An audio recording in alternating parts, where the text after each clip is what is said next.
Hi Moz fans, and welcome to another Whiteboard Friday. My name is Sam Marsden and I work as an SEO at a web crawling platform called DeepCrawl. And today we're going to be talking about how Google understands speed and also how we can visualize some of the performance metrics that they provide to benefit things like SEO, to improve user experience, and to ultimately generate more revenue from your site. So let's start by taking a look at how Google actually understands speed. So we all know that a faster site generally results in a better user experience, but Google haven't actually directly been incorporating that into their algorithms until recently. So it wasn't until the mobile speed update back in July that Google really started looking at speed. Now it's likely only a secondary ranking signal now, because relevance is always going to be much more important than how the page actually loads. How quickly the page loads. But the interesting thing with this update was that Google have actually confirmed some of the details about how they understand speed. So we know that it's a mix of lab and field data. So they're bringing in lab data from Lighthouse, from the Chrome DevTools, and mixing that with data from anonymized Chrome users. So this is available in the Chrome User Experience Report, otherwise known as CrUX. Now, this is a publicly available database and it includes 5 different metrics. So you've got first paint, which is when anything loads on the page. You've then got first contentful paint, which is when some text or an image loads. And then you've got DOM content loaded, which is, as the name suggests, once the DOM is loaded. You've also got onload, which is when any additional scripts have loaded. So that's kind of like the full page load. And the 5th and final metric is first input delay. And that's the time between when a user interacts with your site to when the server actually responds to that.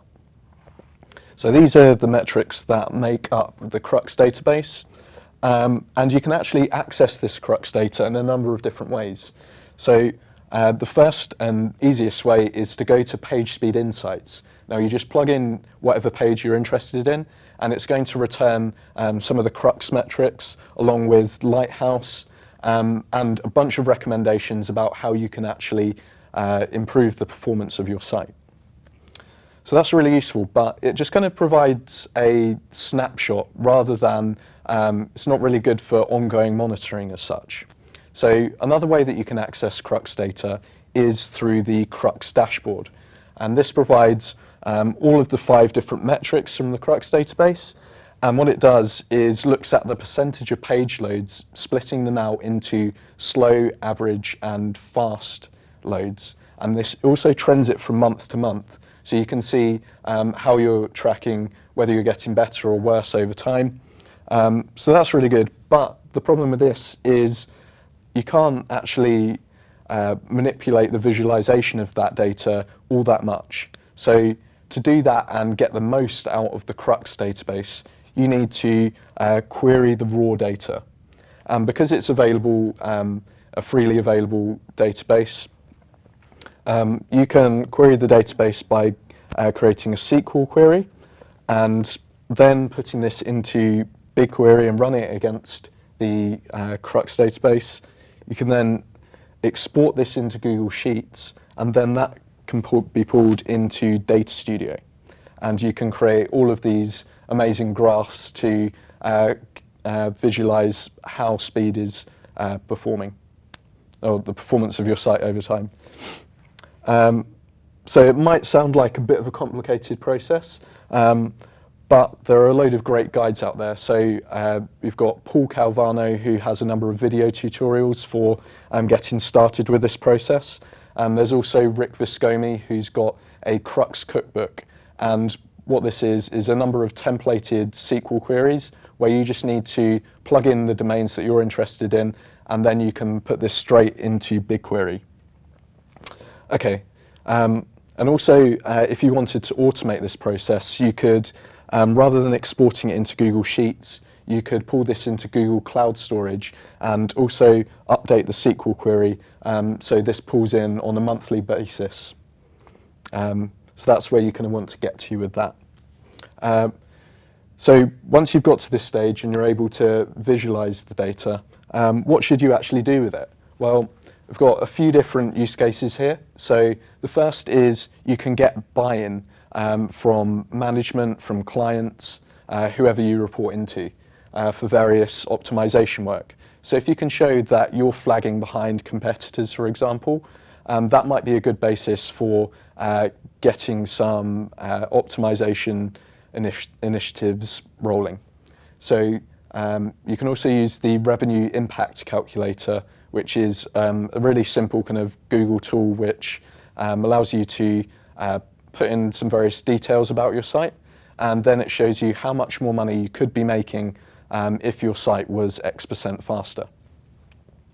So once you've got the buy-in, you can use the CrUX visualizations to inform developers. And what you want to do here is show exactly the areas that your site is falling down. So where are these problem areas?